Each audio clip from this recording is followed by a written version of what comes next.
All right, today's lesson, we're actually going to look at the function door entity a little bit more today because I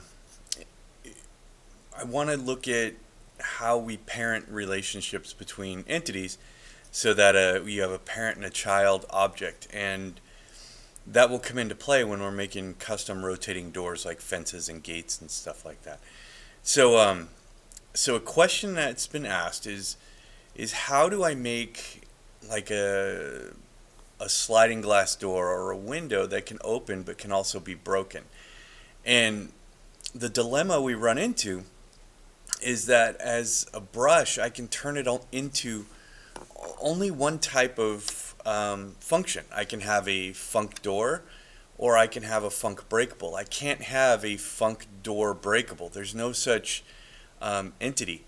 And so what we have to do is we have to actually use what's called a parent and child relationship, where we have to have one object that's the parent, and then the child object will follow its parent. So wherever we move the parent, the child will move.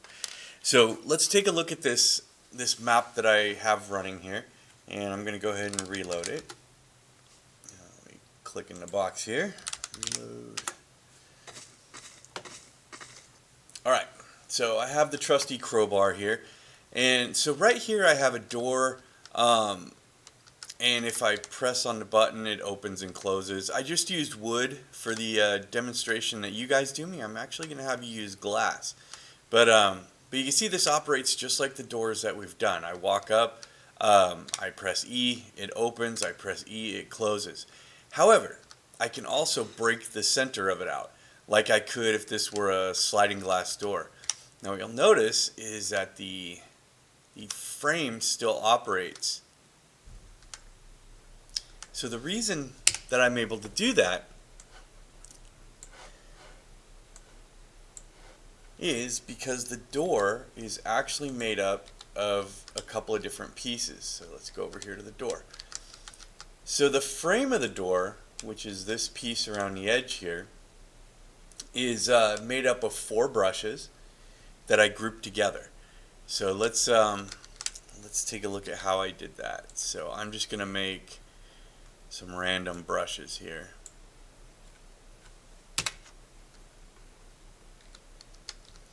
Okay, so there's a brush, and then I'm going to go ahead and just make some copies of it. So I'm not going to make like an entire door, but for the demonstration here I'm just going to make a couple of brushes here. Make 4 of them. Alright, so now these are 4 separate objects right now, 4 separate brushes. So if I want to turn this into, say, a sliding jailhouse door, I want to make some bars that slide.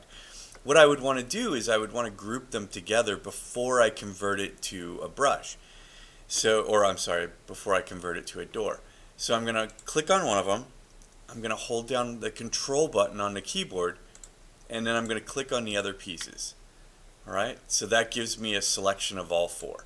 So I click, hold down control, and then I click the other pieces until I have all the pieces selected.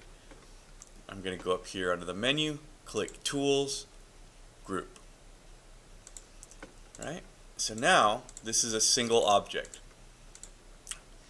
Now that I've done that, I can treat it just like any single brush. So I can come over here, right click, tie to entity, and let's go ahead and make it into a function door. Click apply. So just like yesterday, I set it to function door.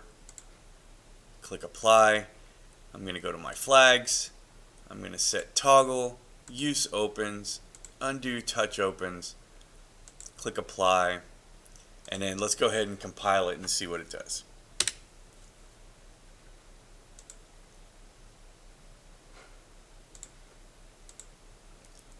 Alright, so here we go. Let's reload.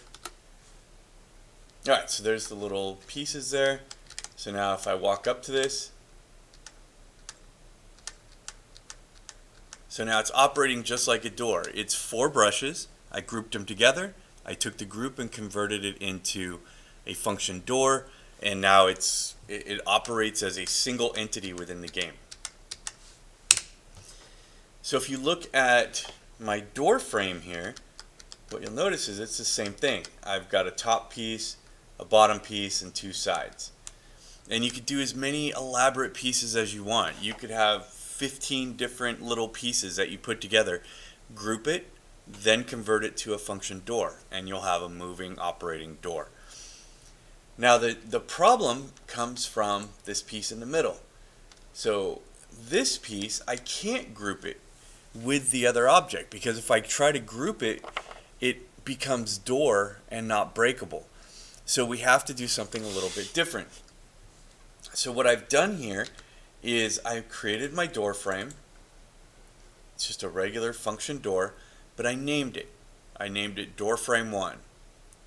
Okay, so that's this little metal piece that goes around the edge.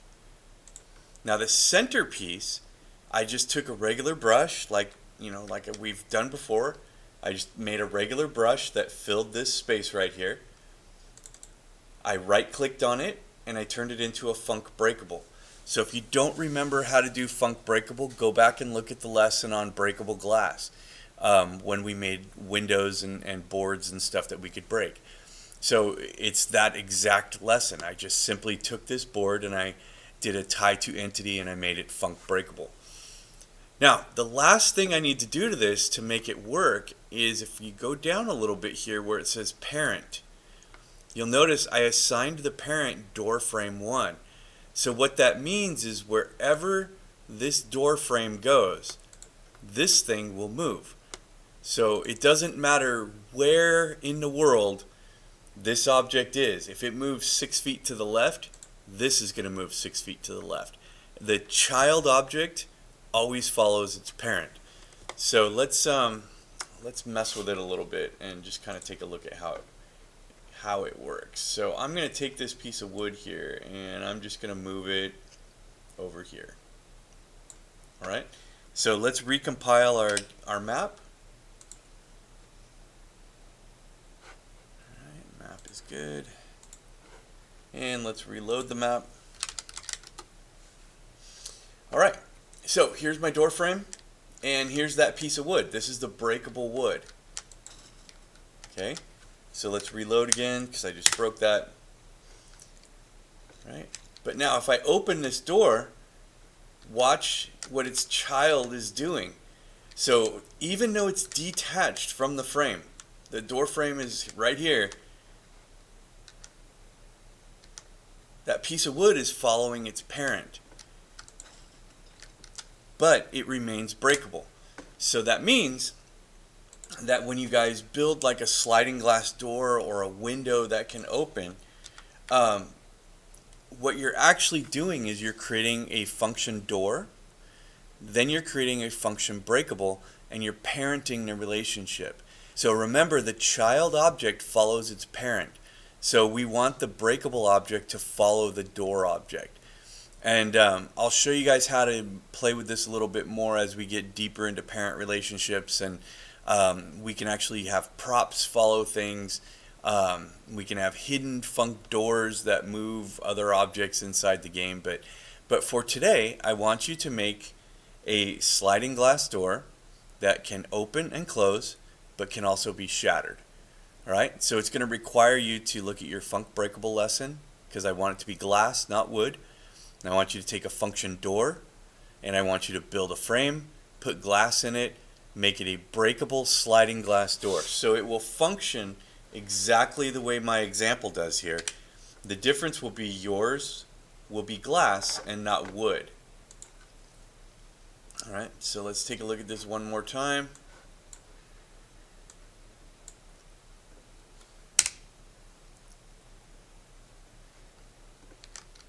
Oh no, I didn't move the glass back. I didn't recompile it afterwards. All right. So anyway, nonetheless, I'm not going to waste your time recompiling it again. So what we need is, for today's lesson, I want a sliding glass door with a door frame, a breakable center point, and I would like either a video or 2 screenshots. One screenshot that shows the frame, one that shows the glass, or the video I want you to show me the door opening and closing, and then I want you to break the glass on it. All right? So funk door, funk breakable, parent-child relationship. And remember, I will be setting up my classroom today, so I will not be available for the rest of the period. So this assignment is due at the end of the period, but I will not be back to check on you because today we are working on setting up and cleaning classrooms for our return on Monday. So have a good weekend, and I will see some of you Monday. Some of you I'll still see remotely like this. But nonetheless, have a good weekend. Stay safe.